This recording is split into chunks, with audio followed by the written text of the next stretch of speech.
Tá gravando agora. Por favor. Pessoal, boa noite. Agradeço a presença de todo mundo aqui na aula. Eu quero agradecer muito ao Dr. Luiz Henrique por ter aceitado esse convite. Agradeço muito a presença de cada um aqui. Espero que vocês possam aproveitar, possam interagir e que a gente possa ter uma troca muito boa aqui. Muito obrigada, Dr. Luiz. A palavra é sua. Bom, novamente eu que agradeço, né, esse convite, né, essa oportunidade de conversar com vocês. Eu tenho sempre um prazer, um carinho muito grande, né, nessa troca de informações em relação a cuidados paliativos, aos pacientes oncológicos, e principalmente o que mais me chama a atenção e me atrai é que essa conversa seja colocada dentro do ambiente acadêmico. Eu acho que nós vamos falar sobre isso um pouco. Eu acho que a formação, né, atual, né, de um médico, ela exige, né, um pouco da visão paliativista, né, até pelo futuro, né, pelo perfil de pacientes que nós temos pela frente. Então, vamos conversar um pouco. Deixa eu colocar a apresentação aqui.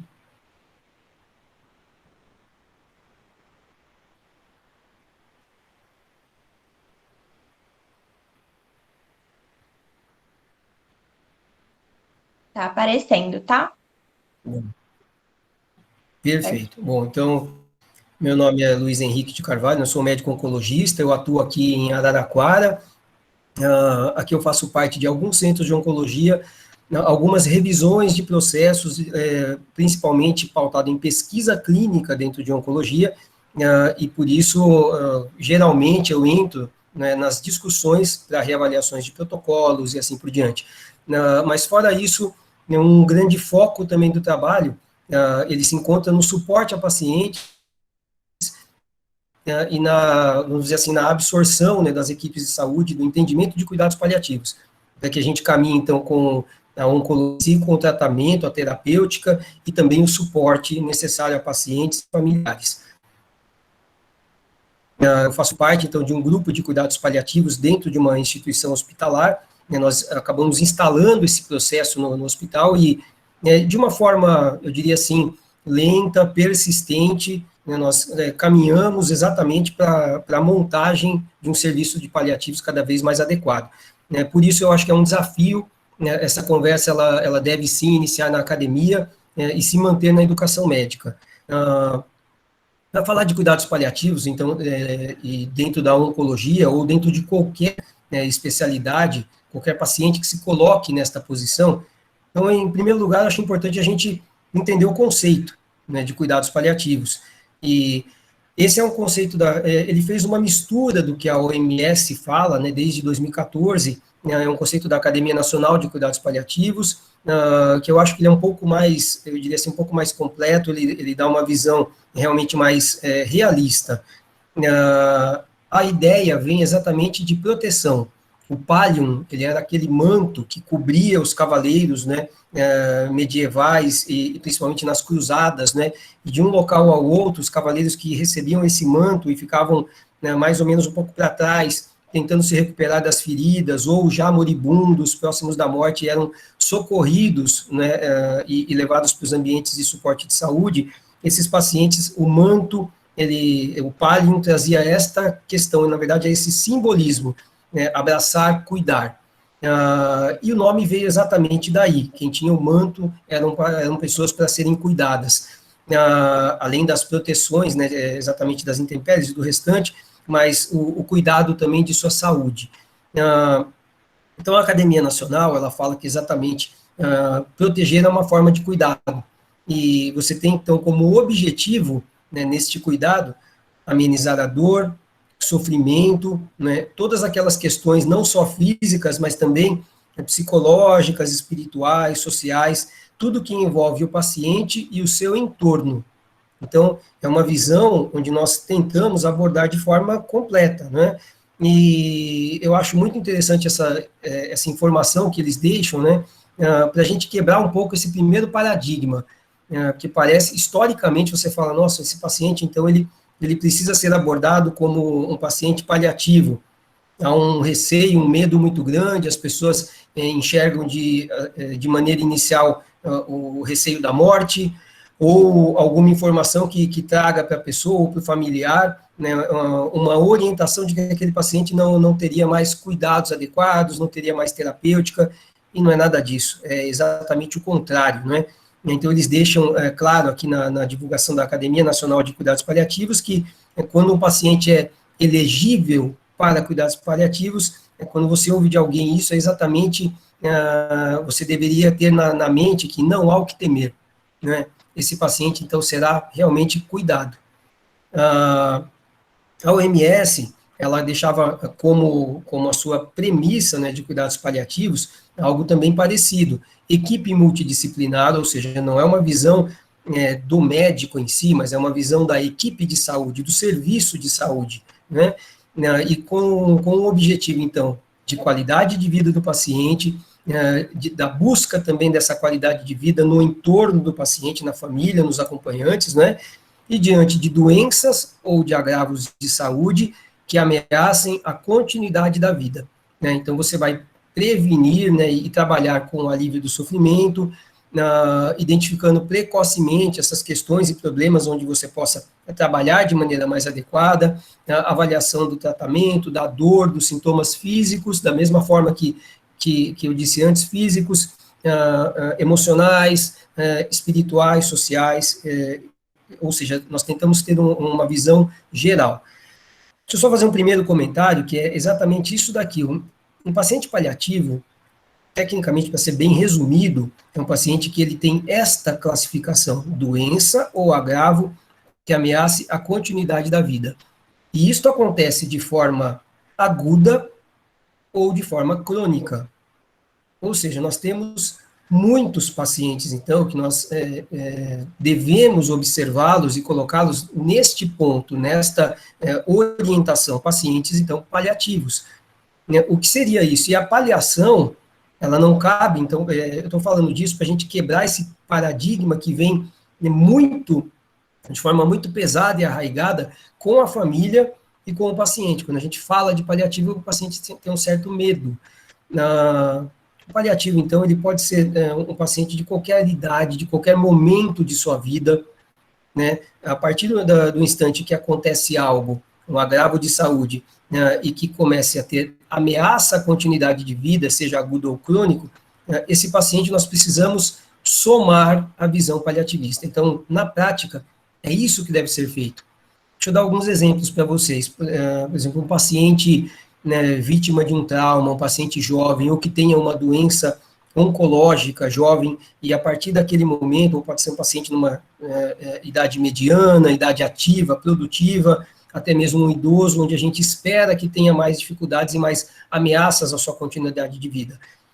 A partir do momento que esse paciente desenvolve uma doença e que você não consegue, vamos dizer assim, reverter, né, consertar aquele problema de forma definitiva, aquele problema se instala, ele vai ter, então, dali para frente, os seus fatores de piora, e esse paciente, ele terá uma questão de saúde que vai trazer, de forma precoce ou mais tardia, ameaça à sua vida.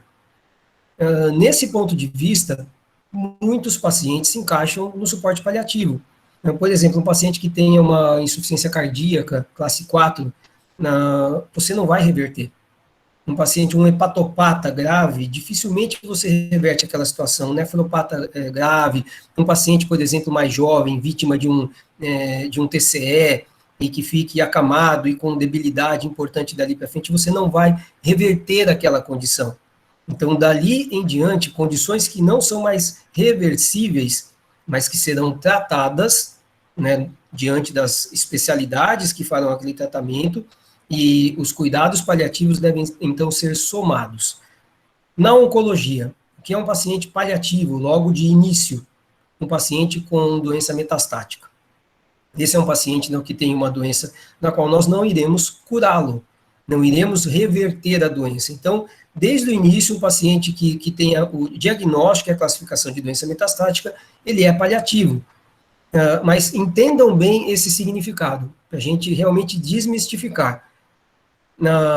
Eu tenho pacientes paliativos na oncologia, que eu faço o primeiro diagnóstico, vejo uma doença metastática, conversamos, abordamos, todas as orientações são passadas ao paciente familiar, então, dali adiante, ele é paliativo. Então, pode ser aquela imagem, né? Nossa, então eu sou um paciente paliativo, será que então eu estou perto da morte, ou o meu médico vai falar que não tem o que ser feito? Na maior parte das vezes é o que a gente ouve. Ao contrário, muitos pacientes meus paliativos estão em químio, em imunoterapia, em hormonioterapia, em tratamento oncológico, ou seja, tratamento do especialista. Esta fala, ela serve também para esse paciente que eu dei o exemplo da cardiologia, né, da nefrologia, da hepato e assim por diante. Né, pacientes com sequelas neurológicas, todos eles, a partir daquele momento, eles têm que manter o seu tratamento das especialidades, o tratamento e o combate àquela doença. Porém, o que muda quando a gente tem esta visão, quando a gente olha para o paciente e fala, daqui em diante, nós temos que colocar o nosso lado paliativista em conjunto. A doença, a partir do momento que ela não tem cura, o que vale para o paciente, você como especialista tem que ter essa noção, o que vale é o tratamento, desde que ele traga benefício. Então, essa eu acho que é a principal palavra. Você vai tratar a insuficiência cardíaca, vai fazer químio no paciente? Sim, traz benefício. Eu reduzo ainda a doença, eu reduzo os sintomas, mantenho esse paciente ainda ativo, com mínima qualidade de vida. É claro que aquilo tem que ser efetuado, incorporado e assim por diante. Porém, quando eu observo ele também já com um olhar paliativo, entra um comportamento associado ao tratamento da especialidade, que está mais focado em uma coisa apenas, chamada sintomas. Então, de forma bastante simples, um bom paliativista, ele faz isso. Ele, é claro, permite que o paciente mantenha os seus tratamentos, sejam quais forem, né, desde que esses tratamentos tragam benefício para o paciente, e ele começa a cuidar dos sintomas, logo de cara. Com o passar do tempo, e esse é o grande ganho que os pacientes têm, quando esse dado aqui da Associação, da Academia Nacional de Cuidados Paliativos, que fala, não há o que temer, né, na verdade a pessoa ela pode ficar mais descansada quando ela recebe esse apoio, né, esse suporte, esse manto paliativo, esse paciente ele começa então a ter um olhar muito mais cuidadoso, muito mais atento aos seus sintomas, e isso vai decorrer exatamente dali à frente. Não importa por quanto tempo, não importa os avanços que a doença do paciente vai apresentar, até chegar realmente na ameaça de vida. E ali, para falar a verdade, quando a gente já chega nesse ponto, nessa circunstância da ameaça da vida, essa chave, né, entre médico que faz o tratamento da especialidade e o médico que faz o cuidado, o suporte aos sintomas, ela passa até a ter já vamos dizer assim, até a demonstrar uma preocupação maior com os sintomas de determinado momento para frente, porque as terapêuticas passam a não trazer mais tanto benefício, então a gente começa a tirar um pouco de campo o especialista e manter em campo de forma extremamente ativa o paliativista. Isso é muito importante, porque é exatamente desta forma que nós devemos orientar e colocar para o paciente familiares, e lembrando que esse trabalho, né, essa preocupação, ela não é só com o paciente, ela é com o entorno do paciente. Por isso, ela precisa ser multidisciplinar e com um suporte bastante adequado. Então, entendam dessa maneira, quando a gente fala, olha, né, esse paciente, ele precisa de uma abordagem paliativa, longe de ser um paciente apenas com a morte adiante dele, né, ou com uma falta de suporte, né, a gente até costuma brincar, fala, nossa, o pessoal sempre fala, né, o paciente tem aquele medo, nossa, eu sou paliativo, será que agora, então, não vão fazer mais nada na minha causa, mais nada por mim? E, ao contrário, a gente sempre fala, nossa, agora eu vou fazer mais ainda, porque demanda muito, né, esse suporte, o cuidado dos sintomas, a atenção ao paciente familiares, demanda bastante. Mas é uma atitude que muda completamente a perspectiva, a rotina, e, inclusive, ela oferece ganhos também, né, no final das contas, né, ganhos em sobrevida. Então, é fundamental que nós tenhamos esse comportamento, né, eu sempre costumo dizer que o paliativismo é um comportamento associado ao médico, ao nosso olhar, tem que ser feito dessa forma. Bom, por que que nós temos que discutir isso e de forma, né, cada vez mais intensa na academia médica, né? Esse aqui é um dado do Healthcare Primary Report, que foi demonstrado aqui uma perspectiva muito clara, né, do envelhecimento populacional que nós temos. Esses aqui são dados nacionais, então vejam aqui, a década de 80, não faz muito tempo, né, nós tínhamos aqui uma média, né, de jovens, pessoas até 44 anos, muito predominante aqui, e os pacientes mais velhos, numa faixa ali em torno de 15%, um pouco menos. Vejam que agora, a perspectiva que nós temos aqui, já na nossa fase, em 2020, um dado extremamente significativo, quase 30% desses pacientes já são pacientes, né, numa idade onde nós esperamos os agravos de saúde e que eles sejam mais contínuos, e no período que vocês serão os médicos atuantes, vejam bem aqui a perspectiva, o planejamento em 2050, praticamente metade das pessoas, as quais serão atendidas por vocês e farão parte dos serviços médicos, elas terão esse perfil da idade média para frente, e o número de idosos praticamente 4, 5 vezes mais do que nós tínhamos na década de 80. Ou seja, nós teremos muito mais pessoas com doenças crônicas, nesse momento, inclusive, que eu orientei para vocês, com doenças onde nós teremos já os agravos não mais transformados da doença, ou seja, nós teremos pacientes, sim, com doenças que apresentarão determinados problemas não mais reversíveis. Então, nós teremos um volume de pacientes que seriam classificados como paliativos muito maior, muito maior. E essa é uma preocupação. Será que a gente fala disso na faculdade, a gente conversa disso nos meios, né, médicos e nas estruturas de saúde? Eu acho que a gente precisa conversar cada vez mais, porque esse futuro, ele não é muito distante. Esse aqui é um dado para a gente colocar a oncologia na conversa, e vejam bem, a American Association for Cancer Research, ela deixou esses dados já cadastrados. Em 2005 nós tínhamos uma morte, uma a cada 7 pessoas que morreram de câncer, já passamos agora em 2015, nesse momento que a gente está, nós estamos nessa transição de 1 para 6, e a perspectiva até 2035 de novos casos de quase, nós temos aqui um aumento já quase de 70%, 24 milhões de novos casos em 2035, para em torno hoje de 16, 17 milhões, e nós teremos um volume de mortes já quase o dobro. Esses dados são ainda relativos, nós temos muitos países que não conseguem colocar, vamos dizer assim, uma estatística decente, confiável, então nós temos uma perspectiva muito maior, na verdade, desses números, e o Congresso Americano de Oncologia, ele ainda vem acontecendo, né, nesses dias, e eles trabalham esses dados de maneira persistente.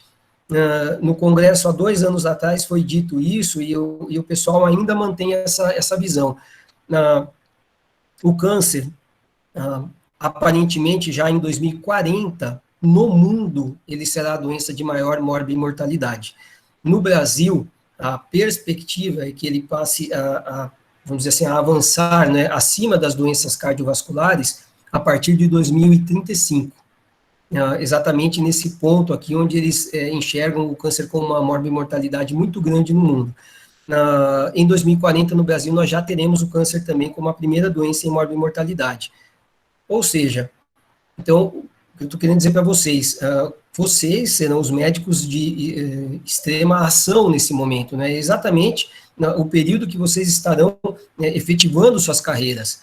O perfil de pacientes, ele será diferente do que nós temos hoje. O volume de pacientes com uma perspectiva paliativa será muito grande. O volume de pacientes oncológicos será maior ainda. Então, não importa a especialidade que vocês façam, independente do caminho que vocês sigam, esses pacientes serão de vocês. Esses pacientes estarão nos seus plantões, esses pacientes estarão nas suas consultas, não importa a especialidade que vocês façam. Então, entender um pouco, ter uma noção do que fazer, de qual momento eles se encontram, e principalmente né, de abraçar a causa paliativa para esses pacientes, eu acho que é um dever e algo fundamental, e repito, dentro da conversa, né, dentro da academia médica, dentro da formação de vocês. Isso daqui é uma preocupação muito grande, é por isso que eu friso essa orientação, né? Esse trabalho aqui foi publicado em 2017, ele mostra exatamente a perspectiva, né, de pacientes, né, elegíveis, né, para um perfil paliativo. E vejam bem, aqui ele vai até 2030, ele pega mais ou menos aqui na faixa onde nós estamos, né? Nós temos um volume muito grande de pacientes e numa crescente. E a perspectiva aqui de médicos, né, da força de trabalho médica, preparada, ou seja, com especialidade, com visão paliativista, com um cuidado, né, ou treinada para dar suporte para esses pacientes.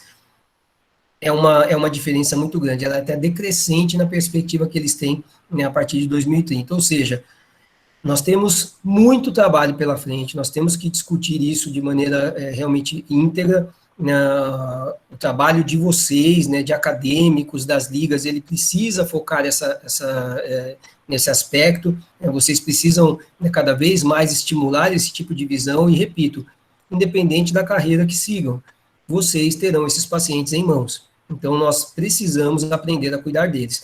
E até para quem vai cuidar e tem essa observação, ou esse interesse, ou possa desenvolver, não é, essa perspectiva aqui, entendam também que esse aqui é um grande campo de trabalho. Né? Nós temos uma defasagem cada vez maior.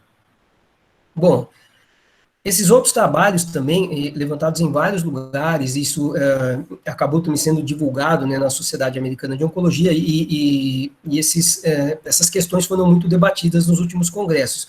São trabalhos de todo o mundo, e deixando claro que esse ponto, ele é preocupante.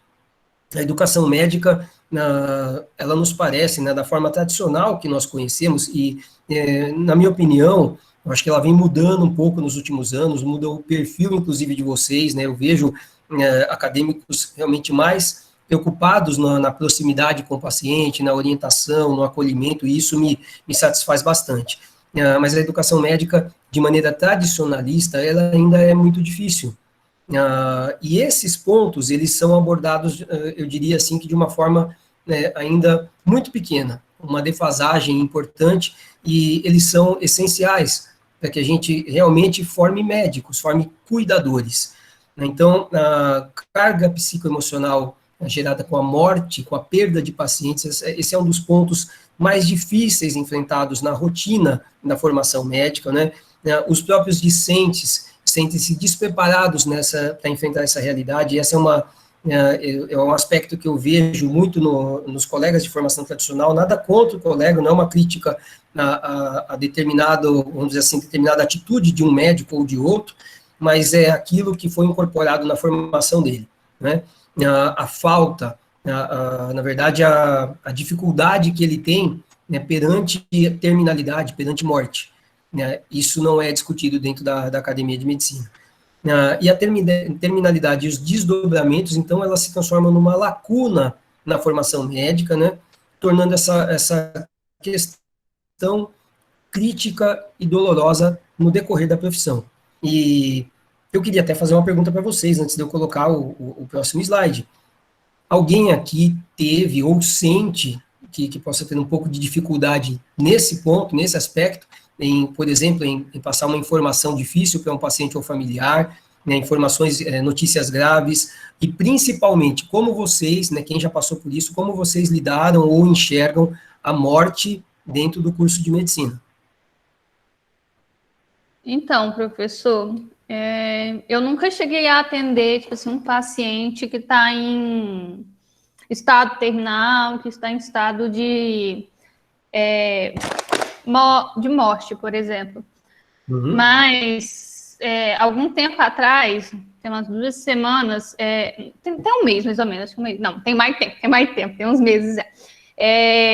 Eu meio que me enviaram uma notícia que alguém muito próximo da minha família tinha morrido, e eu que tive que dar essa notícia, principalmente para minha irmã, porque era uma pessoa muito íntima, muito próxima da minha irmã. Aí, tipo assim, eu pensei, nossa, como que eu vou fazer isso? Porque era uma situação realmente delicada. Porque você tem que ter o jeito para poder falar. Você não pode falar, ou fulano morreu. Você não pode simplesmente jogar a informação para a pessoa, porque tem que ver como é que ela está naquela hora, naquele momento, como que ela vai processar aquela informação. E isso é um tema muito interessante, porque, né, eu tenho visto, pessoal, inclusive a gente fez um trabalho recentemente sobre morte e morrer e a diferença de ambos. E, tipo assim, o Brasil está entre um dos piores para se morrer justamente por causa disso, porque não tem esse paliar, esse cuidar do paciente. Não é tratar a pessoa como paciente, mas tratar a pessoa como pessoa, porque você está lidando com um ser humano. E eu acho que falta muito isso para a gente dentro do nosso dia a dia. Por exemplo, aqui na UFSJ, a gente tem uma aula de como dar más notícias, e o outro contato que a gente pode ter é dentro da optativa Cuidados Paliativos, que é ministrada pelo professor Alexandre. Mas mesmo assim, é pouco. Porque eu acredito que muitos vão formar sem enfrentar a morte de um paciente. Isso. E vai chegar lá na frente, ele vai vai enfrentar a primeira morte em algum plantão que ele está dando, e aquilo eu acho que vai pesar para a pessoa, sabe? Porque ela ninguém está preparado para reconhecer a morte de alguém e falar, você vai fazer o laudo de óbito daquela pessoa, sabe? Exatamente, cara, muito importante que você comentou, e a Fabíola Vilela também comentou algumas coisas aqui. Nossa, exatamente, quando você fala de paliativo, alguns falam, né, muitas pessoas falam que é uma desistência do paciente, é o contrário, absolutamente o contrário, é você, na verdade, abraçar muito mais aquelas causas, né, e que ela falou aqui que nunca chegou a atender o paciente nesse estado, mas ela não consegue imaginar como ela lidaria com a situação. E só quando chega a hora, talvez ela conseguisse responder. E o João Vitor fala também que dar a notícia do falecimento de alguém já é difícil, né? Então, imagina quando você é o profissional e está ali como referência para passar essa informação para a família. E a Carla contou uma experiência pessoal, até de forma pessoal, para falar para a irmã, para falar para um seu ente querido, para um familiar. Isso é algo difícil. E isso é algo, sempre vai ser complicado dar uma notícia ruim, e principalmente falar da morte, né? Porém, vocês viram o que eu acabei de mostrar para vocês, né? Vocês acham que vocês vão ter, na rotina clínica, no dia a dia, pacientes os quais nós vamos evoluir com notícias difíceis e também com a morte? O perfil de paciente é exatamente este. Nos próximos anos, os serviços de saúde, eles terão um perfil de paciente com um bom volume destes casos, e vocês serão os médicos que irão trabalhar esses processos. E como a Carla falou, é algo assim um pouco complexo. Ela falou, ela não teve muito disso, talvez você vá se formar e não vá ter essa vivência de maneira prática. E é nesse ponto que que me incomoda bastante. Eu acho que você precisa vivenciar isso de forma prática, precisa realmente, concordo também com ela, discutir isso várias vezes durante o período acadêmico, e deixarmos preparado, né, o aluno para que ele entenda a morte. E aí sim você consegue se posicionar perante o paciente e o familiar. Isso é muito importante. Deixa eu só colocar 2 slides aqui para a gente comentar exatamente desse ponto, que eu vou falar o que eu acho da formação médica, que eu tive uma formação muito similar à de vocês, né, uma formação mais, né, clássica, e o treinamento do médico, esse é um ponto de vista que eu queria voltar a discutir. O treinamento do médico, ele é focado no combate à doença, e a morte entra nesse combate também. E será que essa é a nossa vocação real da profissão, da carreira? Será que a gente tem que fazer isso? Deixa eu continuar aqui, então, só para a gente entrar nesse assunto. Então, vocês viram que esse é um tema muito difícil, e essas pesquisas que eu deixei aqui para vocês, elas não são só no Brasil, no Canadá, na Inglaterra, na França, em todos os lugares. Essa é uma questão da formação médica de maneira global. Bom, isso é o que eu vejo, na verdade, né, de um primeiro grande equívoco, e que a gente tem que começar a consertar, ou começar a entender, né? Lidar com a terminalidade, lidar com a morte, né? Eu acho que é respeitar, antes de mais nada, esta palavra aqui, a biologia, né? E é claro que, junto disso, também as nossas particularidades, né? Pessoais, culturais e assim por diante. Por que eu falo sempre da biologia? Não sei se a Camila pegou essa época, eu sempre brincava aqui nas ligas, né? E eu tenho essa brincadeira até hoje. Eu falo que eu gostaria de uma barraquinha minha do lado da matrícula. E aí todo mundo que vai lá e faz a matrícula, bem feliz da vida, aquela coisa toda, e a família falando, nossa, que legal, agora você vai salvar vidas, né, é importante, e eu quero ter a minha barraquinha ali do lado da matrícula, falo, senta aqui agora, todo mundo. Presta atenção nessa palavra aqui, ó, biologia. Vocês não vão salvar vidas, né, se vocês querem entrar aqui para salvar vidas, eu sempre faço essa brincadeira, falo, tem que trabalhar lá na piscina também, não é exatamente aqui. A gente tem que respeitar a biologia, e parece que a gente esquece disso quando a gente começa a fazer medicina. E a biologia humana, ela deveria ser o cerne também da nossa educação, da nossa formação médica, então nós devemos respeitá-la.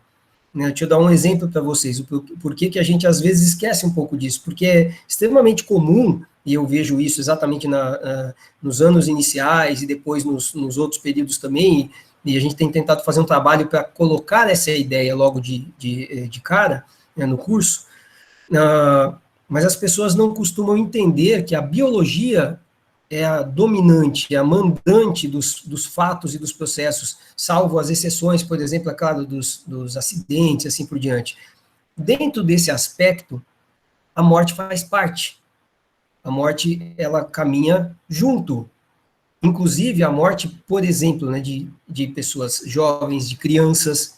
Então, não são todas as crianças que irão sair da infância, não são todos os adolescentes, né, que irão sair daquele período, jovens, adultos em fase produtiva e assim por diante. A gente tem uma visão mais arraigada, que é cultural, que a gente imagina, né, que você vai nascer, né, crescer, envelhecer, ter filhos, ter netos, e dali para frente, sim, é o natural, é a morte. Quem falou isso? A biologia, ela não entende isso, a biologia não liga para isso. A biologia, dentro da nossa, né, biologia, qualquer problema de saúde, qualquer agravo, ele pode acontecer no decorrer da nossa existência. Então, faz parte da nossa natureza, entendam isso. E eu não falo isso de uma maneira rude, e como alguns, assim, numa primeira vez, entenderam, interpretaram, né? Falou, poxa, então tá bom, a gente vai respeitar a biologia, né? A doença pode nos acometer a qualquer momento, nós podemos padecer a qualquer momento da vida, isso faz parte, a gente tem que aceitar e entender, né? E como médicos, então, a partir do instante que eu penso assim, será que eu vou ficar mais frio, então, né? Mais distante do meu paciente? E eu vou dar minha opinião já a respeito disso, né? De como essa visão, na verdade, ela nos auxilia muito, ela nos posiciona de uma maneira mais correta, e principalmente respeitando a condição daquela pessoa, respeitando a biologia dele, né? Aqui do lado eu deixei um fragmento, né, de uma epopeia de mais de 2.000 anos antes de Cristo, inclusive, que é de Gilgamesh, e a fala, a história, vejam bem, de mais de 2.000 anos antes de Cristo, era uma história onde havia uma pessoa querida, mais próxima a ele, e depois essa pessoa, por erros cometidos, os deuses decidiram retirar de perto dele, então ele se abalou e ficou revoltado com aquela situação, e ele começou a buscar a imortalidade. Então eu estou mostrando para vocês que, culturalmente, essa é uma busca quase, assim, realmente quase frenética e incrustada dentro do ser humano, dentro da nossa história, dentro das nossas culturas. Nós sabemos que vamos morrer, e nós lutamos contra a morte de maneira persistente. Então, será que dentro do curso de medicina, também por essa cultura e por nós, de forma instintiva, lutarmos contra a morte, nós sabemos que isso vai acontecer, será que a gente não deixa a biologia um pouquinho de lado também e passa a enfrentar a morte, né, como colocar esse enfrentamento como algo da medicina? Eu acho que isso precisa ser revisto, né? Como eu disse a vocês, nós teremos, então, um perfil de pacientes completamente diferente do que nós temos hoje, um perfil de pacientes que terão suas doenças cronificadas, um perfil de pacientes que terão, né, o suporte paliativo como uma necessidade naquele momento de vida deles, e a biologia deles demandando isto. Ao mesmo tempo, a gente tem uma evolução técnica e científica da medicina de forma galopante, astronômica. Nós temos muita coisa em mãos, e nesses dados, onde eu mostrei para vocês, até 2040, nós teremos muito mais. A evolução médica, ela tem uma velocidade hoje nunca antes vista. Então, nós teremos muito o que fazer. Então, é um embate importante para a discussão. O que a gente tem em mãos, o que a gente pode fazer, quais as travas que a gente pode colocar nas doenças, mas como eu falei para vocês, na minha opinião, tudo isso tem que ser pautado em uma palavra: benefício. Eu trago benefício para aquela pessoa, é claro que eu devo manter, é claro que eu tenho que continuar. Até que ponto, então, e em qual ponto eu preciso cada vez mais me preocupar em cuidar e me preocupar com sintomas, porque isso vai ser a diferença, né, daquele momento até o fim de vida da pessoa. E repito, essa questão, ela pode ser aguda, pode ser um paciente que tem uma patologia que se agravou de forma extremamente rápida e importante, e ele caminha para a sua terminalidade, ou pode acontecer como os meus pacientes da oncologia, onde eu faço químios, onde eu tenho pacientes em acompanhamento paliativo comigo por anos. Tenho pacientes que são paliativos meus e estão vivos e vão viver ainda mais alguns anos. É claro que eu vou manuseando as coisas e me preocupando cada vez mais com os sintomas à medida que a doença possa avançar. Esse é o grande ponto. Ao mesmo tempo que a gente tem tudo isso em mãos, eu acho que a nossa formação ainda é muito pautada nisso aqui. Esse é um painel que fica numa lateral de um hospital em Atlanta, é um painel da década de 50. Do outro lado, né, da parede, tem um outro painel com a mesma figura, representando a medicina, e aqui é uma figura da medicina barrando a morte. Do outro lado, eu devia ter até pego essa foto também, né, o painel da medicina barrando o tempo. Vejam bem. E por que eu deixo essa questão para a gente conversar um pouco e debater? Porque me parece que a formação médica, ela ainda, né, pensa um pouco dessa maneira. A morte é uma inimiga, né? O sofrimento acaba se deixando um pouco de lado, e o médico passa a não saber trabalhar muito bem o sofrimento e principalmente a morte, porque ela é uma inimiga. E será que a gente consegue mesmo fazer isso aí, né? Barrar a morte, barrar o tempo? Ou será que a gente não deveria realmente rever as coisas, entender o cerne que eu conversei da biologia humana, da condição, ter entendimento sobre isso e aprender, né, também a caminhar junto com esses problemas e a caminhar até a morte com dignidade? Essa é uma questão muito importante. E agora eu deixo de novo para vocês, se alguém quiser falar alguma coisa a respeito, ou como vocês sentem exatamente o curso médico e a formação médica, o preparo de vocês diante de doenças graves e diante da terminalidade. Eu acho que a Carla levantou a mão. Carla, você quer falar primeiro? Mas se quiser falar primeiro, amiga, pode? Como a Carla havia dito anteriormente, houve um trabalho, né, na nossa sala que nós estávamos falando sobre a morte morrer. E dentre os textos, os estudos que foram evidenciados na apresentação, muito foi mostrado o quão aquém a universidade, as aulas estão no sentido de preparar os alunos para essas situações mais difíceis, principalmente em situações que eles terão que lidar com a fase final de vida e também, consequentemente, mortes, porque até na questão do aprendizado das doenças, a gente aprende a fisiopatologia, a gente aprende o tratamento, a gente aprende que vai ser daquela forma e vai dar tudo certo. Primeira linha de tratamento, segunda linha, não deu, tem que tirar a terceira, e é dessa forma. Então, muitas vezes, o foco sempre é essa parte curativa, que a gente sempre vai ficar na esperança de o paciente vai melhorar. E muitas vezes, se isso não acontece, também tem uma carga negativa em cima de si mesmo, no sentido de Isso. se sentir impotente. Então, eu lembro que eu li um artigo em que, assim como a pessoa passa pelas fases do luto, o profissional também passa. Porque no primeiro momento ele não quer aceitar. Ah, eu não quero aceitar aqui, é, o tratamento que a gente escolheu não vai dar certo. Aí depois ele começa a procurar outras vias. É, como se fosse negando também e tudo mais. E aí é bem interessante esse texto, que o profissional também vai passando por essas fases de barganha, negação e etc. E é isso que eu queria falar. Excelente, Carla. Então, e outra coisa que eu queria falar também é o processo e a mudança que o conceito morte passou ao longo dos anos, o tipo de ritual morte sofreu alteração ao longo dos anos. Porque antes, por algumas leituras, o medo da pessoa não era morrer, mas era morrer sozinho. E antigamente os cemitérios eram dentro, nos centros das cidades, né?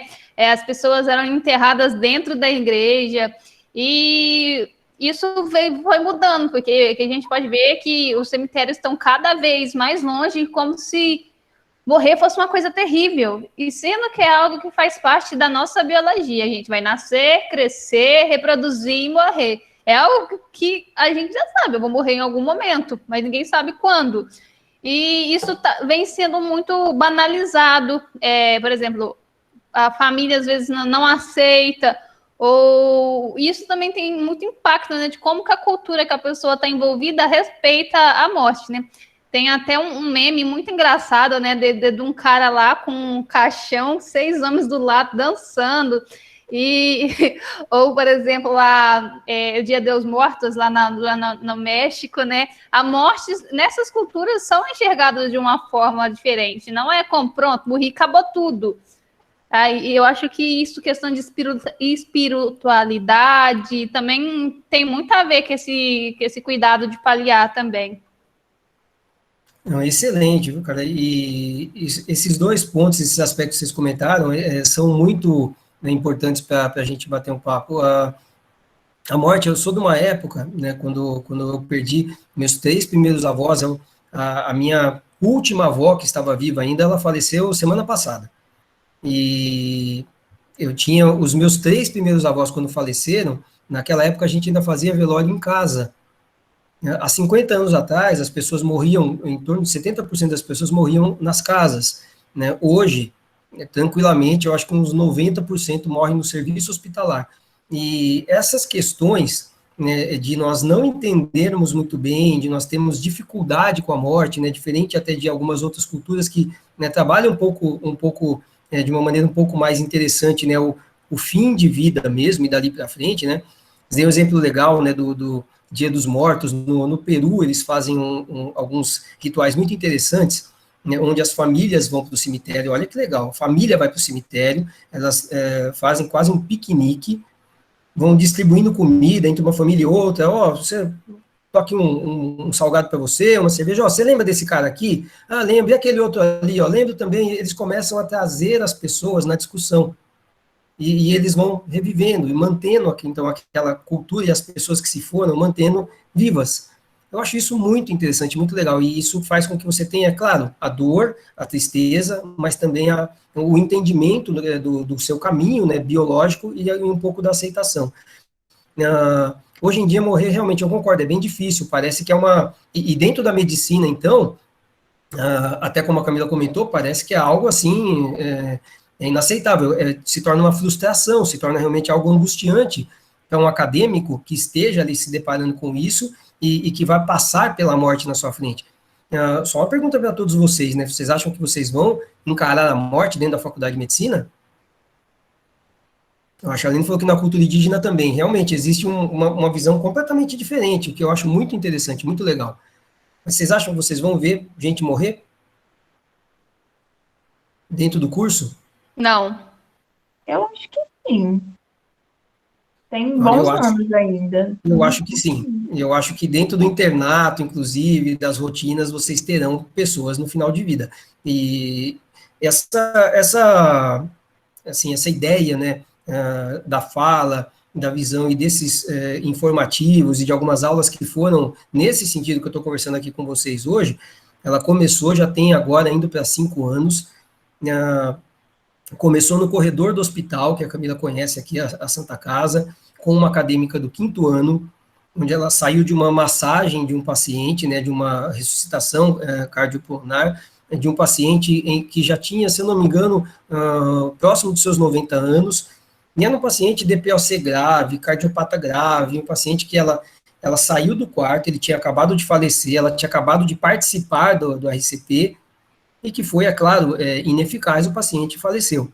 E eu me lembro até hoje, ela sentou no corredor, assim, bastante abalada, e eu perguntei para ela como é que ela estava, se estava tudo bem, e a primeira coisa que ela me falou foi: doutor, eu me sinto uma incapaz.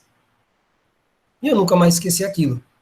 E aí eu sentei do lado dela para perguntar: mas por que você se sente uma incapaz? Me conta. Porque não deu certo ali, eu tentei, ou seja, ela estudou, ela foi preparada, ela teve, né, as aulas, ela entendeu, sabia o que fazer, né, foi treinada para aquilo, treinada para combater uma eventualidade como aquela, entrou na eventualidade quando aconteceu, e o paciente faleceu, ela se sentiu incapaz. E aí eu fui explicar para ela.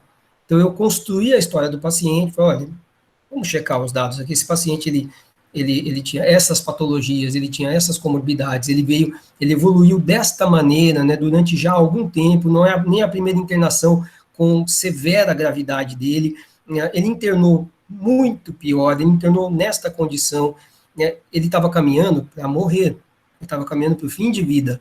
Então você não falhou em nada, você não foi incapaz em nada. E vou até ser mais sincero, na minha opinião, esse paciente ele devia estar em suporte paliativo já há algum tempo, porque ele ia demonstrar exatamente isso para você. O melhor caminho para ele provavelmente não era a RCP, era a condução de maneira mais digna, e você não tentou resgatar alguém da morte, você tentou, né, não tentou, aliás, brigar contra uma patologia que ainda era viável. O que vocês tentaram ali foi algo absolutamente inviável. Aquela pessoa não estava padecendo da doença, ele estava morrendo. Será que o médico não tem que entender isso? Tudo que eu não quero, e a partir daquele momento eu acho isso injusto, né, é que vocês, como acadêmicos, e logo mais, né, como internos, e muito em breve como colegas, tenham essas angústias. Sejam surpreendidos por esse momento, né, por um paciente que vai, né, realmente padecer, não entendam que o padecimento faz parte do processo, faz parte da biologia, e que você, com uma visão paliativista, pode também cuidar desse padecimento. E isso se torna aceitável. E, na minha opinião, quando você consegue incorporar isso no seu perfil médico, eu acho que você se torna um cuidador muito melhor. Muito melhor. Né? É impressionante como as coisas elas caminham de uma maneira diferente, como pessoa e como médico, depois disso. Deixa eu colocar o outro slide, que a gente já conversa exatamente sobre esse ponto. Eu trouxe esse slide, que é um trabalho da Ana Cláudia, lá de São Paulo, e depois foi republicado muitas vezes, e que mostrava o que está do outro lado ali, né? E esse outro lado, lembrar muito bem, né? O outro lado da moeda é uma questão só de momento. Nós seremos pacientes, né? Como a Carla comentou, e a gente não sabe quando esse padecimento e até mesmo a terminalidade vai acontecer na nossa vida. Então, eu achei bastante interessante o entendimento de quem está ali, né, já neste ponto, e para que a gente aprenda, para que a gente também use isso, se possível, para a nossa formação, para a nossa postura como profissionais de saúde e para a nossa postura pessoal. Os arrependimentos, então, mais citados das pessoas que estavam lá no leito de morte. Então, o primeiro deles, né, gostaria de ter coragem para viver uma vida fiel a si mesmo e não a que os outros esperavam. E, né, é muito pesado isso, né, algo assim, né, complexo, e que a gente tem que realmente pensar intimamente a respeito, para a gente não deixar chegar nesse ponto. Todos vamos ter os nossos arrependimentos, mas também as nossas certezas, alegrias, tristezas no nosso caminho da morte. Isso é inevitável, né? Somos humanos. Gostaria de não ter trabalhado tanto, e eu sempre falo, eu me encaixo 100% nisso daqui, e somos médicos, e infelizmente a gente tem uma rotina ainda muito estressante, muito difícil, e a gente precisa repensar nesses pontos, né? Gostaria de ter tido coragem de expressar meus sentimentos, isso também é algo muito significativo, ter mantido mais contato com os amigos, olha que interessante, e ter me deixado ser mais feliz é algo também muito subjetivo, né? Mas vejam que são pontos que são trabalhados e são pontos que a gente tem que entender também, até para que a gente trabalhe melhor o suporte ao paciente, né, ao seu entorno, e que a gente passe a entender um aspecto de cuidador. E nessa visão, eu volto para um momento que eu falei para vocês, que eu fui, às vezes, até questionado, quando eu falo da biologia, que dentro da faculdade de medicina a gente tem que compreender a biologia como um dos pilares, um dos cernes, e respeitar a biologia, não achar que a gente vai dominar as coisas e transformarmos e sermos vitoriosos em todos os momentos com aquilo que a gente aprendeu. Não é para isso que a gente aprende, né? A gente, respeitando a biologia, eu acho que o entendimento se torna melhor. Esses aspectos, eles fortalecem essa visão, para que a gente respeite e compreenda melhor o momento do outro, que tá ali do nosso lado para ser cuidado, né? Eu acho que quando a gente aprende a fazer isso, é um exercício difícil, mas, repito, nos tornamos bons cuidadores. Eu acho que isso faz parte da formação de um bom médico. Nessa visão, eu queria deixar aqui para vocês, então, a filosofia, né, o geral de um paliativista.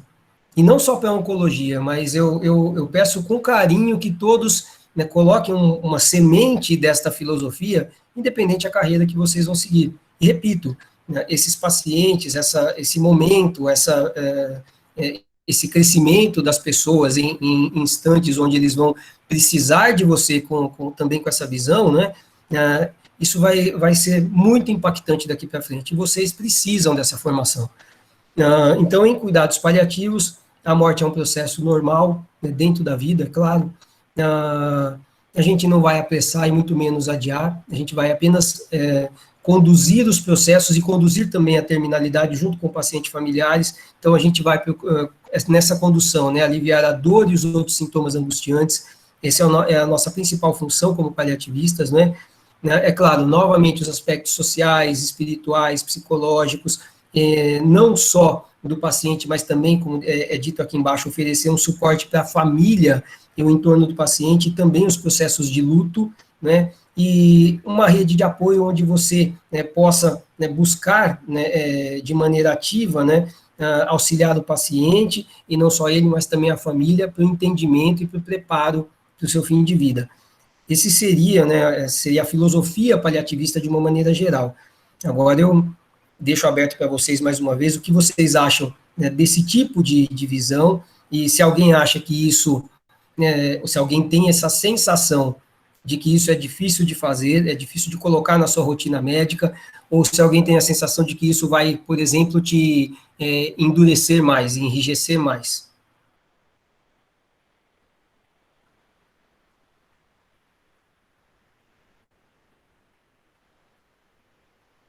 Professor, repete a pergunta, por favor. Picou aqui para mim.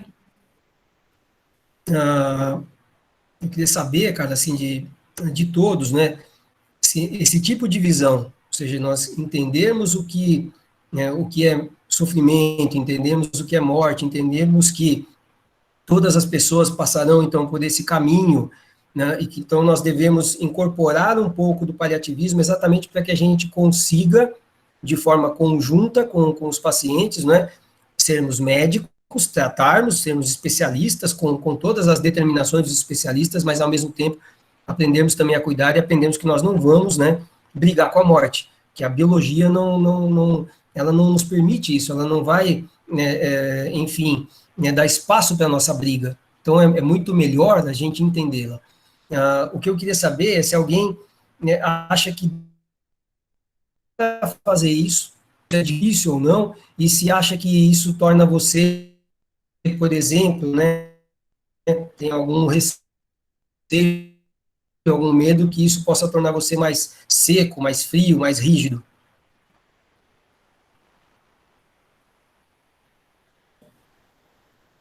Tá dando pra me ouvir?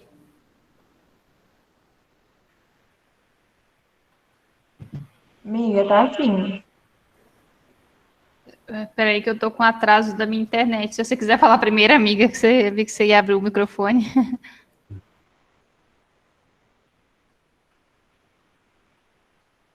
Uma coisa que. Espera só um instantinho. Uma coisa que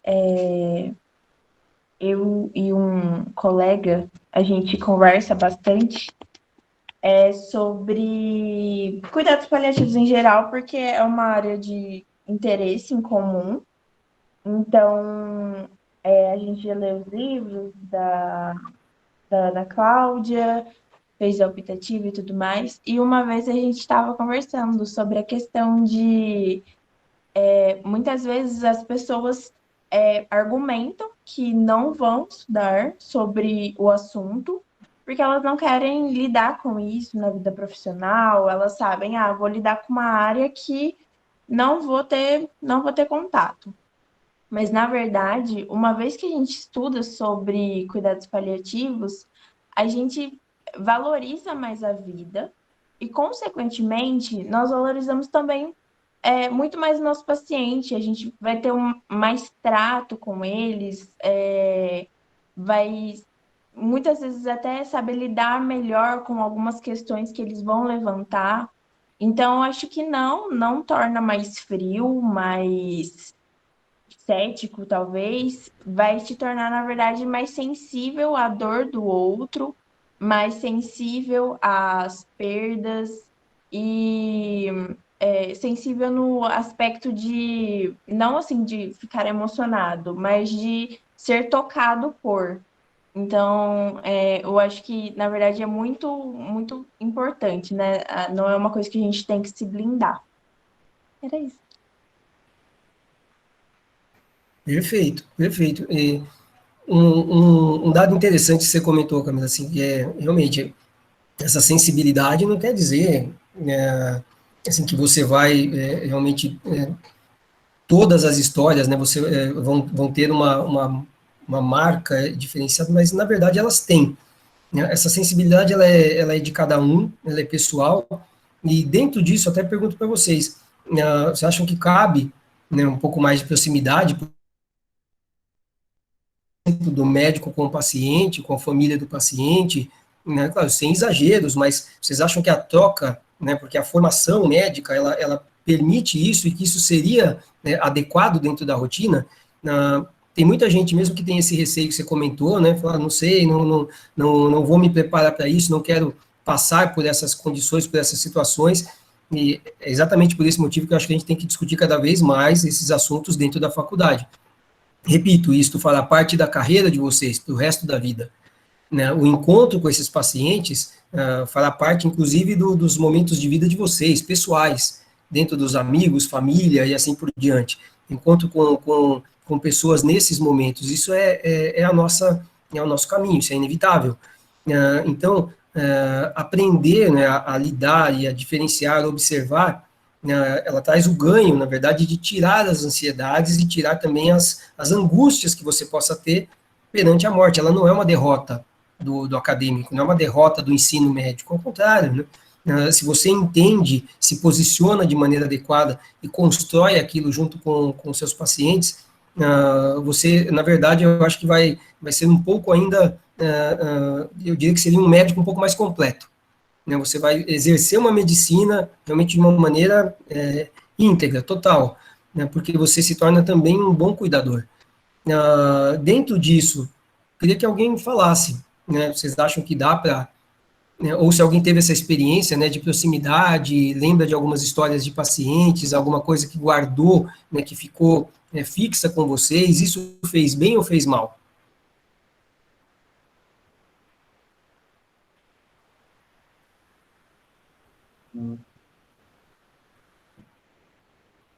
Infelizmente, eu digo por mim, eu não tive experiências de fase final de vida com nenhum paciente em específico. O que eu tive foi com familiar mesmo, igual falei com o senhor no privado, né? A minha tia, ela teve câncer de mama, que depois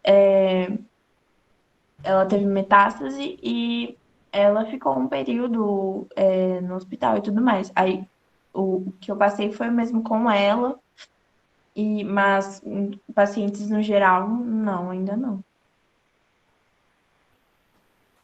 Perfeito, mas já foi uma vivência, né? Alguém mais, gente? Alguém passou por essa experiência e acha que isso trouxe pontos positivos, negativos? Que, não, se tiver uma vivência maior com o paciente familiar, como é que vocês enxergam, como é que vocês encarariam uma situação dessa? Quando eu estava no terceiro período ainda, a gente estava fazendo estágio num PSF e chegou uma paciente que estava com um quadro com mastite, assim, gigantesca, muito gigantesca. Estava com uma cirrose hepática avançadíssima. Ela não tinha procurado tratamento no começo, esperou chegar num grau, assim, muito grave para procurar assistência. Aí ela chegou lá no PSF e o professor falou, não, tem que ir para o hospital. Aí de lá o próprio professor já levou ela e fez um encaminhamento, já levou ela, assim, porque era muito urgente e teve que fazer uma drenagem. Aí uma coisa que, depois que ela foi, né, tudo mais, aí o professor foi discutir o caso com a gente, ele virou pra gente e falou assim, se essa paciente cuidar muito bem, mas muito bem mesmo, ela tem aí uns 4 meses de vida.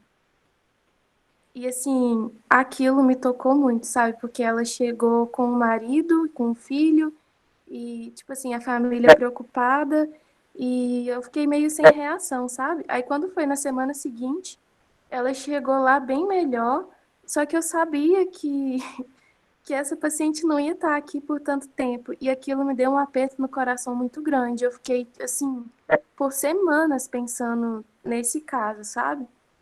E, assim, não foi uma experiência boa de questão de sentimentos.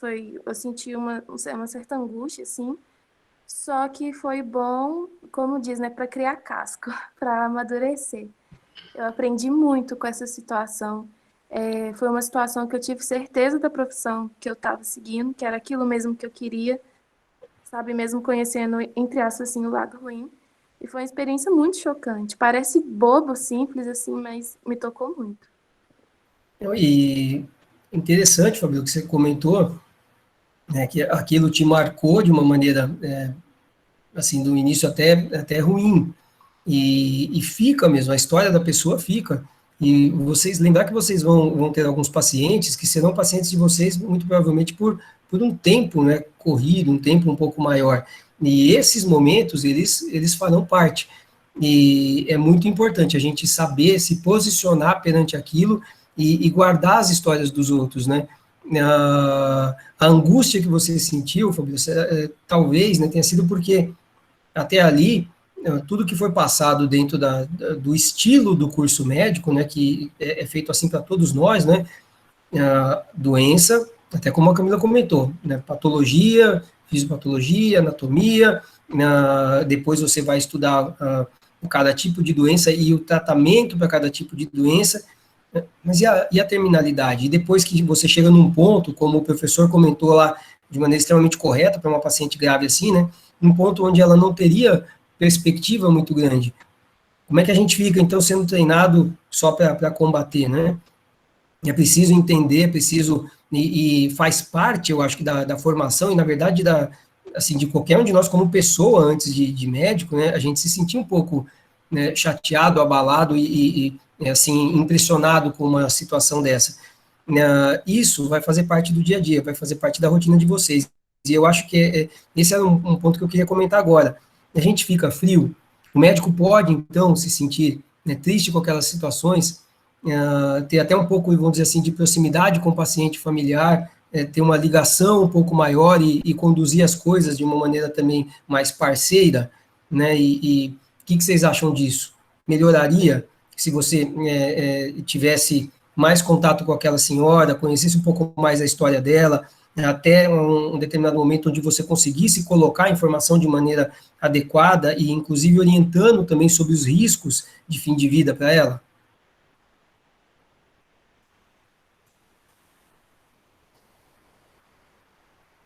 Você acha que ajudaria, Fabiola?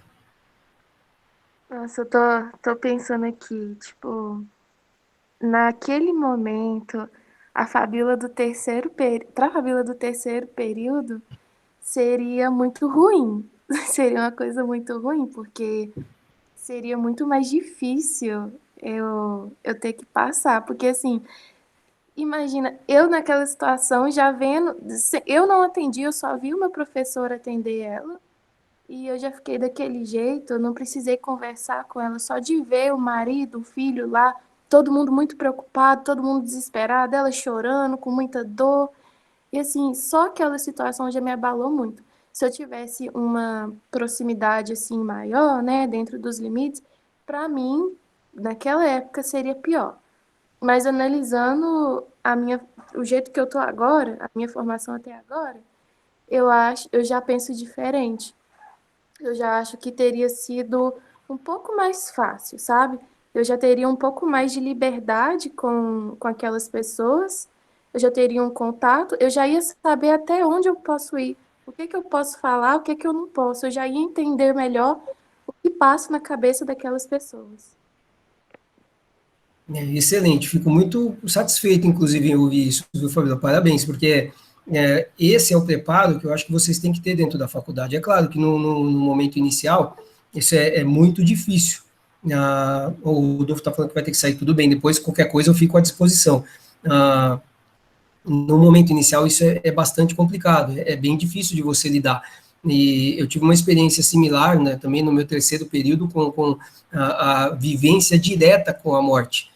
Né, uma paciente, eu nunca mais me esqueço, ela tinha 17 anos, um lúpus grave, e entrou em insuficiência renal, e quando eu fazia as visitas para ela no quarto, eu acabava ajudando ela com lição de matemática. E aí eu fui brincando um pouco mais e tendo um pouco mais de contato e acalmando mais ela e a mãe. E até eu chegar num outro dia para passar a visita e ela não estava lá, tinha ido para a UTI, e no dia seguinte essa menina faleceu. E foi bastante complicado, foi bastante difícil também eu entender, saber me posicionar com aquilo. Depois eu também amadureci um pouco mais durante o curso, é claro, né, isso é né, vocês têm que passar por essas vivências e rotinas, isso faz parte da formação de um médico, né, mas eu acabei entendendo depois de muito tempo o que era realmente, né, padecer, morrer, por que a gente tem que respeitar, então, a nossa biologia, e aí sim, né, colocar a medicina diante disso tudo. Nesse aspecto, eu vou agora passar para vocês algo que é extremamente particular, que é o que eu faço aqui, né, na minha rotina. Nesse aspecto, eu aprendi um pouco e acabei me dedicando mais, na verdade, me colocando de uma forma diferente, né, perante as situações. E isso aqui é oncologia. Então, isso eu gostaria de, né, fechar esse assunto para a gente conversar e debater um pouco a respeito, exatamente com um pouco daquilo que é o dia a dia, daquilo que eu acho que deveria ser, daquilo no qual eu acredito, né, na montagem, acredito na incorporação desses processos para os serviços de saúde do futuro. Só para contar algumas histórias, essa daqui me marcou bastante, eu li há algum tempo, e é uma história que não foi aqui no Brasil, né, lá em Wisconsin, nos Estados Unidos, e esse senhor, de 87 anos, tinha uma neoplasia de cólon,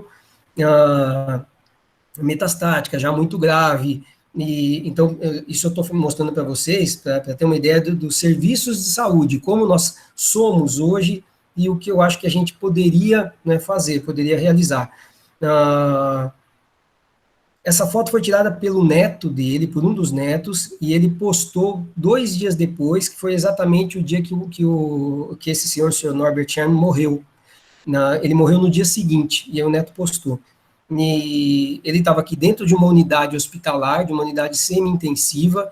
O que ele pediu no dia anterior? Ele sabia já da sua condição de morte, sabia já da sua terminalidade, foi amparado, né, nesse aspecto.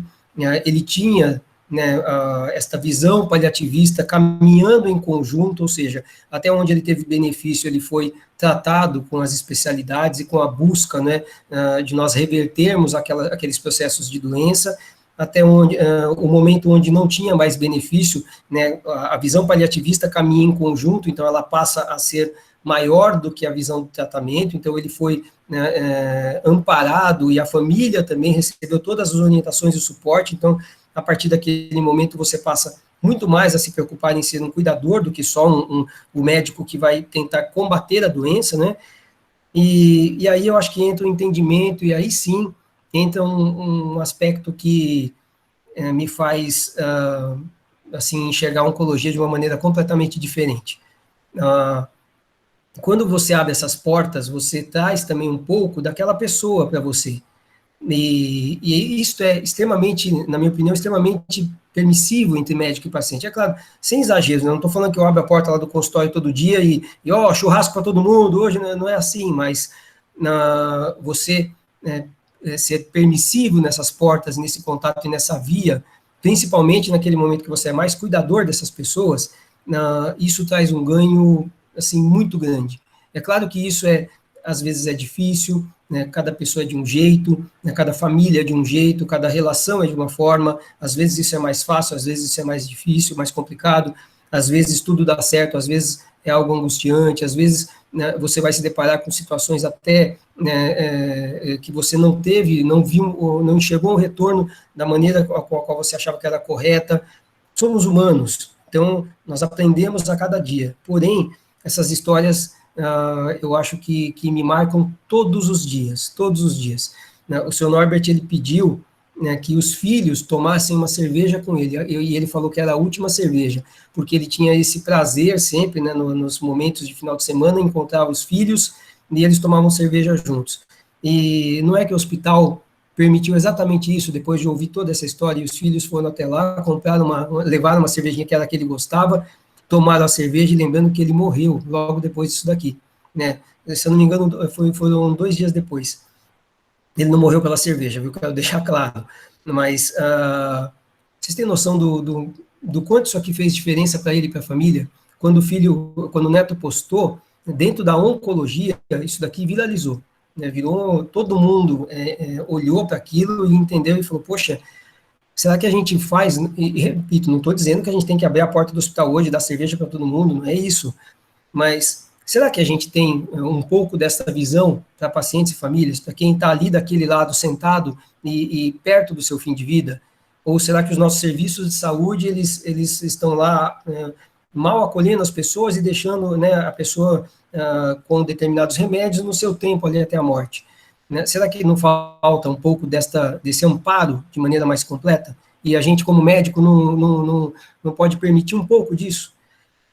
Esse aqui é o seu Genegão, né, é meu paciente, 67 anos, ele era engenheiro, né, um músico de primeira qualidade, um cara, né, muito, mas muito, eu diria assim, muito boa gente, né?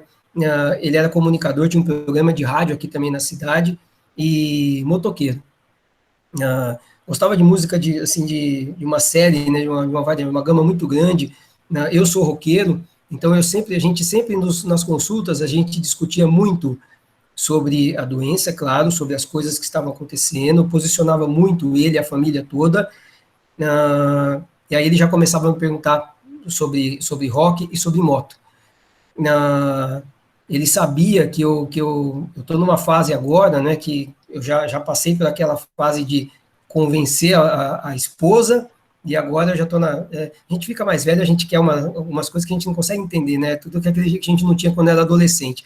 Então, eu estou nessa fase agora, né, do preparo todo para eu ter uma moto, coisa de velho, né, para eu andar só no final de semana, tranquilo. E ele sabia disso, o Genegão sabia disso. Então, a gente passava muito tempo falando de música, a gente se divertia bastante com algumas brincadeiras sobre isso, e ele sempre falava para mim, falou, Luiz, a gente vai um dia, depois que eu sair aqui das químicas, que eu tiver um pouco melhor, a gente vai dar uma volta de moto, né? O senhor vai comprar a moto, e a gente vai dar uma voltinha juntos no domingo, vamos tomar um cafezinho, depois vamos voltar, eu faço questão. Falei, poxa, eu faço questão, isso vai ser, né, vai ser um presente, assim, para ambos, né? E vejam bem, ele é meu paciente, ele é um paciente em terminalidade. A gente não conseguiu cumprir isso. E foi muito complicado, porque ele piorou rapidamente, ele tinha um câncer de pâncreas, né, extremamente agressivo, e as últimas 2 internações dele foram, assim, bem desgastantes. Ele, como toda neoplasia de pâncreas avançada, ele definhou muito, ele estava muito cansado, ainda estava me falando da moto na última internação, e depois ele estava já, assim, bastante abatido, e falou, Luiz, eu não aguento mais, e eu sei que as coisas vão ficar para depois, vão ficar para algum dia. Depois ele rebaixou bastante, ele não conseguiu mais falar comigo, e ele faleceu. E a família, né, a filha dele, a esposa, vieram falar comigo depois, né, eu tenho, às vezes, quando eu consigo, eu tenho por hábito ir me despedir do paciente. Essa relação, ela fica. E eu fui lá me despedir deles, e eles vieram falar comigo depois, e me despedir dele, né, do G, e dar um abraço na família. E a esposa veio me falar junto com a filha, falou, olha, doutor, quando o senhor comprar a moto, assim que o senhor tiver e for dar o primeiro passeio, ele vai estar junto com o senhor. E a gente queria que o senhor nos falasse o dia que for, porque a gente queria que o senhor andasse aqui, ó, no primeiro dia com o capacete dele. Ele vai ficar muito feliz. E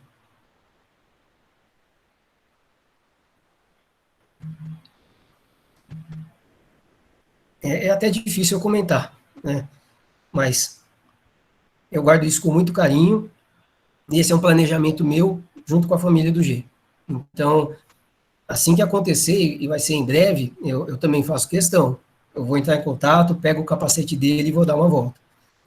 E é claro que a gente vai dar a nossa volta juntos. E eu estou trazendo alguns casos para vocês, e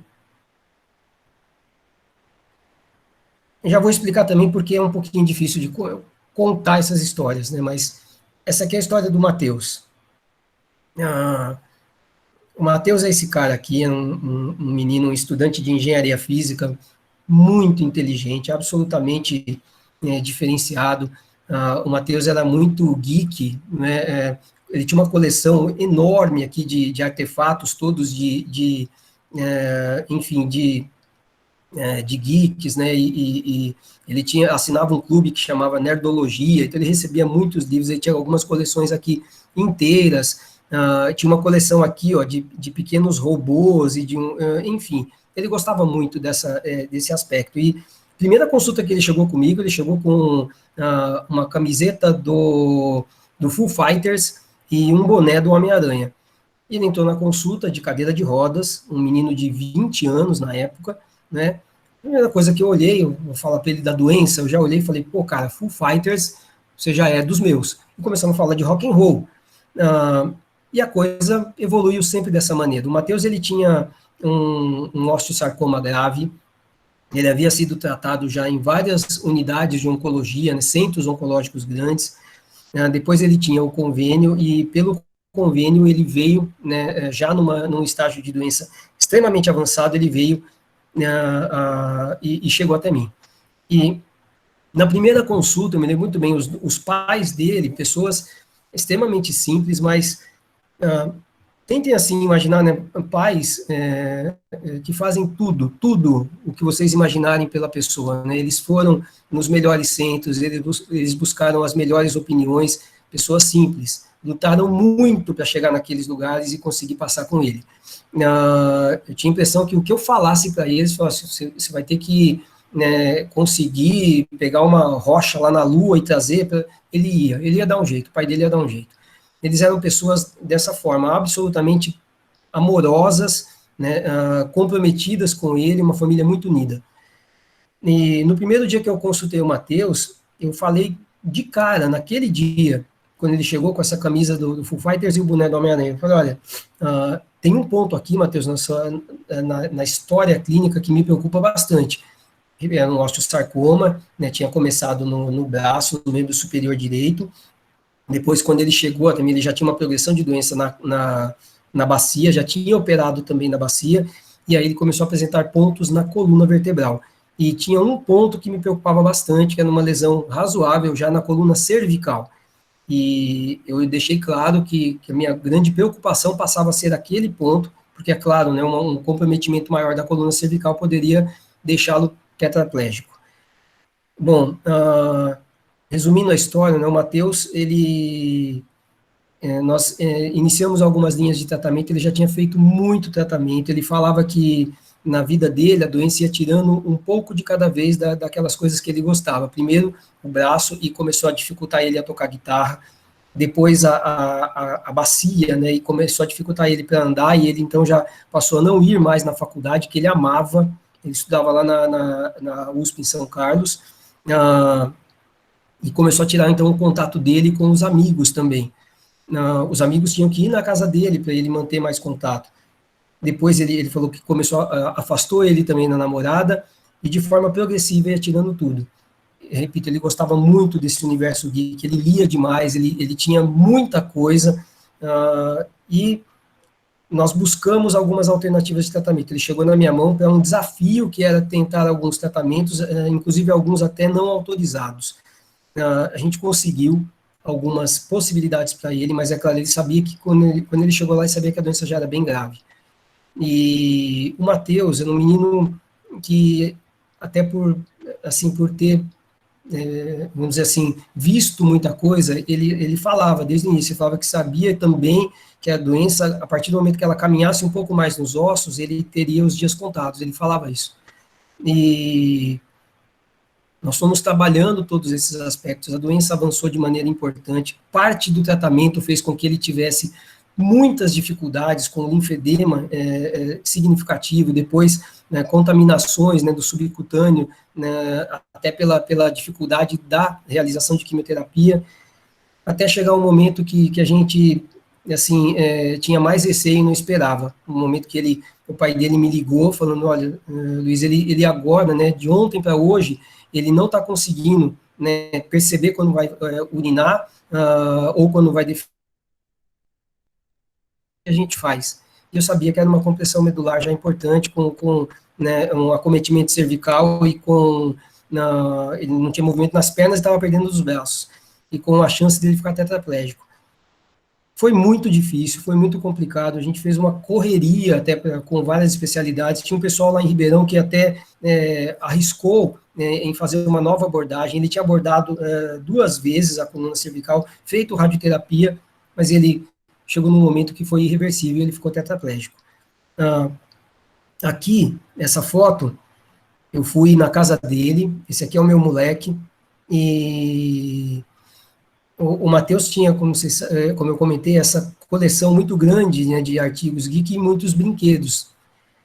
E quando o Matheus internou, grave, numa segunda vez, né, a internação prévia da internação final dele, a gente tinha esse contato, eu falava sempre das coisas da vida, de rock, falava que o meu menino gostava muito de robôs também, de miniaturas de robôs, e assim por diante.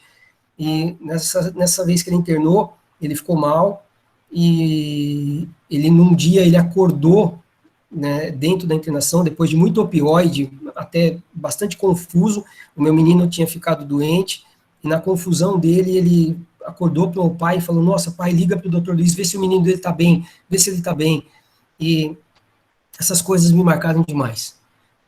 Eu mandei uma mensagem do meu filho para ele, pedindo que ele melhorasse.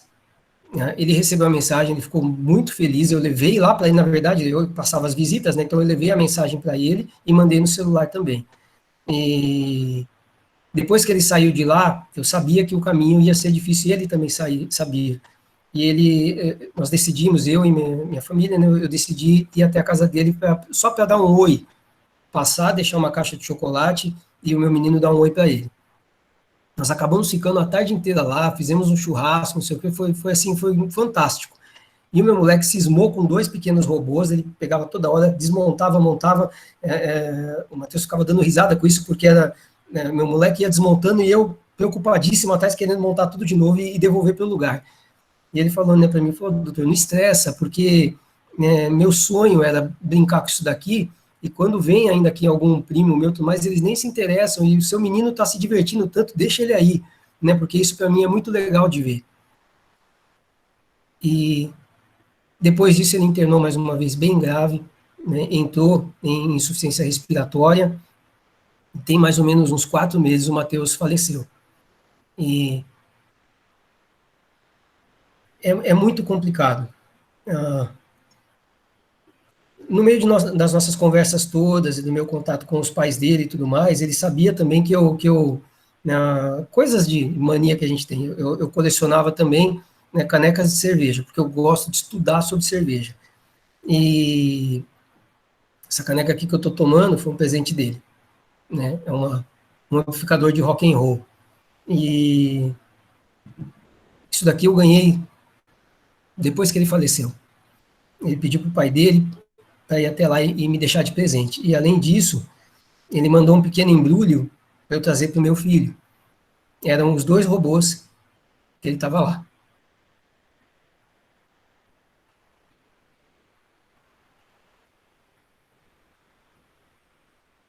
Brincando na casa dele. E por que eu conto isso para vocês? Né? Essa semana, inclusive, eu fui até lá e me encontrei com o pai dele. Eles fizeram um livro, eles pediram, inclusive, né, um pequeno livro de memórias e pediram, inclusive, que eu fizesse também uma parte daquele livro e minha dedicatória para o Matheus, e eu fiz. E ele foi me entregar o exemplar, e foi, assim, muito emocionante. E eu li também uma parte do livro inicial, onde eles tiraram a transcrição de um diário que o Matheus tinha, e o Matheus deixou bem claro o quanto ele tinha medo e o quanto era angustiante para ele, para um menino de 21 anos, saber que o fim de vida estava próximo, mas que ele amava muito as coisas que ele fazia, e tentou fazer aquilo de forma intensa, principalmente no final. Então ele queria que a gente amasse as nossas coisas também.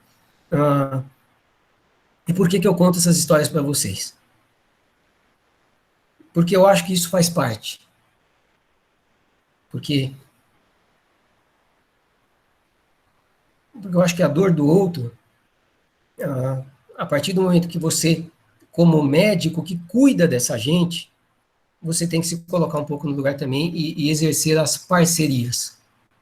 E isso não me tornou, né, a partir desse instante, né, dessa compreensão e do que eu faço no dia a dia, dessa rotina, onde eu coloco um pouco disso, uma pitada só, assim, de proximidade e dessa permissão junto com os pacientes, eu posso falar para vocês, assim, de peito aberto e tranquilamente, isso me tornou 100% um médico melhor. Além disso, me tornou 100% uma pessoa melhor também, né? Meu último slide é esse aqui. Com essa gente que eu mostrei para vocês agora, eu aprendi isso aqui. Eu aprendi, talvez, a ser um pouco mais, eu diria, um pouco mais, né, cuidadoso, um pouco mais atencioso com aquilo que é o mais importante. E cada um tem para si o que é o mais importante. Eu aprendi a ser um pouco mais simples, né, e aprendi que a vida tem grande valor. Então, eu cuido da vida dos outros. Como é que eu não vou dar vazão para isso? E como médico, como posso falar para vocês, certamente, eu acho que esse ponto de vista e essa execução no dia a dia me engrandecem cada vez mais.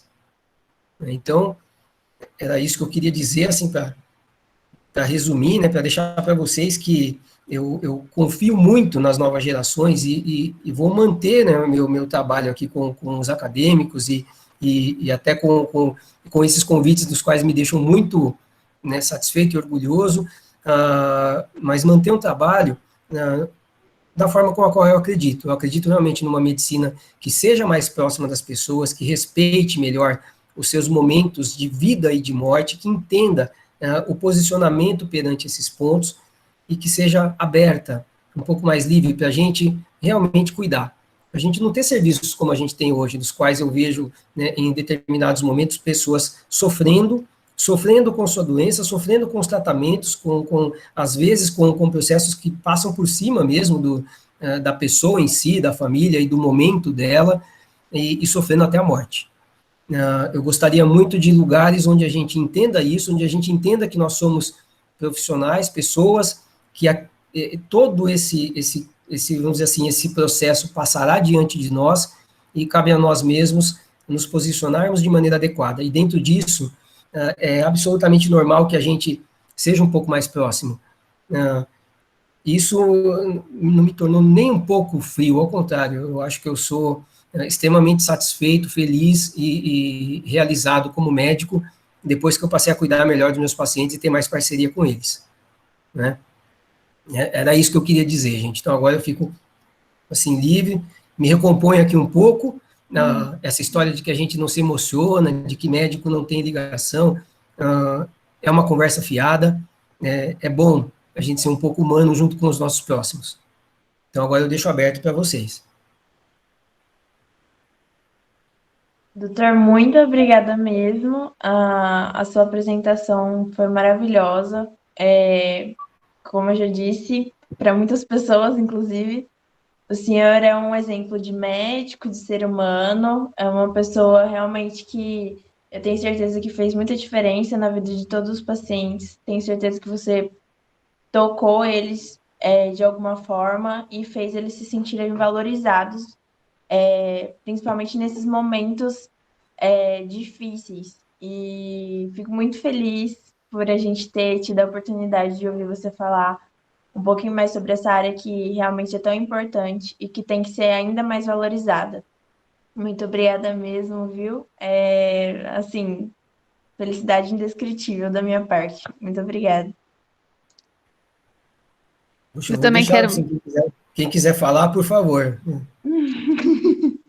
agradecer muito o convite, doutor Luiz. Eu tô aqui limpando o olho, assim, porque, né, a gente se emociona junto. Eu gosto muito de ouvir essas histórias, contos, porque são histórias pra gente se inspirar e eu fico muito feliz com isso, por ver que existe médicos como o senhor que se importam com o paciente, que trata pessoas e não pacientes, né? Porque a gente tem que estar sempre lembrando que a gente está tratando um ser humano e não está ali para tratar uma doença, sabe? Muito obrigada. Gente, eu que agradeço demais e exatamente esse final, cara, eu acho que é isso. A gente tem que aprender a tratar pessoas, a gente tem que aprender a cuidar de pessoas e lembrando que nós somos iguais, né? Eu faço sempre alguns outros comentários aqui também com o pessoal, falando que qual é o nosso papel, né? Às vezes você está lá, tem o seu consultório, aqueles 20 diplomas atrás, especializações, um monte de coisa, e lembrar que a gente tem uma especialidade, a gente tem uma carreira muito bonita, muito distinta, diferente mesmo. Aquilo tudo lá é para quem está do outro lado da nossa mesa, não é para a gente. Aquela parede forrada de diploma, ele não é para você, ele é para o outro. A partir do momento que você compreende isso, fazer medicina é muito legal. É muito legal. E aí eu poderia dizer para vocês que, de maneira bem, também bem sincera, né, quando eu falava no começo, né, que você vai fazer oncologia, nossa, o pessoal, cruz credo, nossa, só tristeza, né, como é que você vai lidar com isso? Eu posso dizer para vocês tranquilamente, hoje, o que eu sinto, oncologia é a melhor especialidade que existe no mundo, não tem coisa melhor, né, a se fazer, e como paliativista dentro da oncologia, não vejo, não consigo imaginar, assim, se eu teria maior satisfação pessoal e profissional fazendo qualquer outra coisa. É a melhor especialidade que tem. Isso, para mim, é algo, assim, indiscutível. Então, essa vivência, inclusive, com a morte, com essa constância, eu tenho 1 milhão de histórias, nossa, 1 milhão delas, muitos momentos que eu vivi exatamente dessa maneira, e eu guardo essas pessoas com extremo carinho. Eu não me esqueço, e eu aprendo com todos eles. E eu me sinto, eu venho para casa, é claro, é duro a gente perder uma pessoa dessa forma, pessoas das quais eu gosto muito, é duro sim, e é duro para a família também, mas eu venho com 2 sensações, né, que eu fiz o que eu devia ter feito, e a hora que aquela pessoa precisou de mim, eu estava lá. E isso, depois que a gente enxerga, né, esses retornos, isso me acalenta demais, e aí eu vejo o grande ganho da profissão, e principalmente o grande ganho, né, a partir do momento que eu aprendi a ser um paliativista. Parece que as coisas se encaixaram. Então, eu que agradeço a todos vocês e fico à disposição. É um tema que eu sou, assim, absolutamente fascinado e apaixonado e defendo uma medicina dessa forma, acredito, confio em vocês, inclusive porque vocês serão os meus médicos, né, então eu preciso de pessoas com essa visão, porque logo mais vocês vão cuidar de mim, e fico à disposição para, enfim, para outras conversas, para que a gente mantenha esse aspecto dentro das faculdades de medicina.